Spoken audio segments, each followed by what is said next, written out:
It is with great sadness that I must take the floor in frustration regarding the continued delay of floor action on the major Richard Starr Act.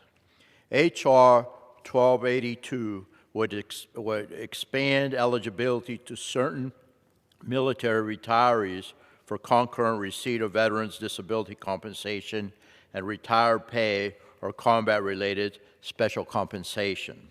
In the past, military service members found to have endured a service-connected disability could not collect their pension and disability pay in unison.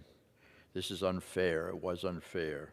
To receive VA disability compensation, veterans had to forfeit their retirement benefits and pay back dollar for dollar the amount that would have been owed to them if they had received both benefits. In the fiscal year 2004 National Defense Authorization Act, Congress created the Concurrent Retirement and Disability Pay Program. In doing so, veterans who are 100% disabled were authorized to receive both earned benefits, which is right, known as concurrent receipt, for the first time ever.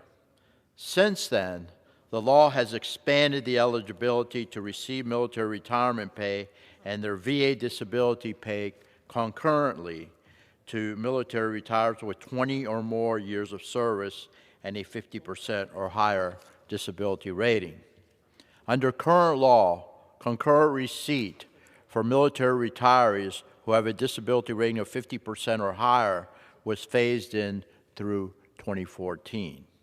While that certainly marked tremendous progress, medically retired veterans with less than 20 years of service who were wounded in combat must still offset their DoD retirement pay by their VA disability compensation. So unfair, so unjust. Many of these veterans had the full intention of serving 20 or more years and gained full retirement benefits, but through no fault of their own, were unable to they couldn't do it because of their service and sacrifice in the line of duty. They were injured. This group of retired veterans, also known as Chapter 61 retirees, are arguably the most at risk because of their complex combat injuries and are just as deserving as those who serve greater than 20 years of service.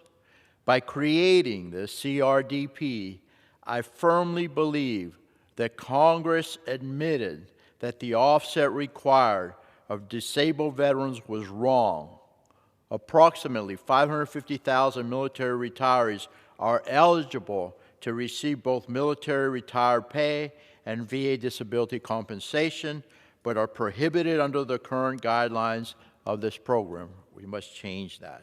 In my view, I see these veterans as essentially being taxed for their service and sacrifice because they were deemed service-connected disabled.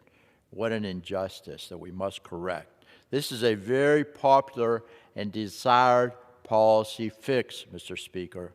The Richard Starr Act has 335 co-sponsors in the House and 66 and growing in the United States Senate. Most veterans organizations, including the American Legion, the VFW, DAV, VVA, which is the Vietnam Veterans of America, AMVETS, Military Officers Association of America, Fleet Service Association, American Ex-Prisoners of War, and the Association of the Navy strongly support this bill. Given this support, why hasn't there been any action on this bill? The Richard Starr Act got the required co-sponsors necessary to get added to the consensus calendar back in September. But why has there been no action on this bill, I ask? There are not just questions. These are questions that I have, but it's not just me, the co-sponsors of the bill as well. Questions that have many in the public have, including our heroes that were affected So, again, and their families. Let's ask the Democratic leadership in the House and the Senate to consider the overwhelming public and congressional support for the Richard Starr Act. Do not let this injustice continue. Please do not let this injustice continue. We have a real opportunity, Mr. Speaker. Do right by these national heroes and include the Richard Starr Act in the end of the year omnibus. I can't think of a more worthy cause than honoring our commitment to our nation's heroes than this. Thank you.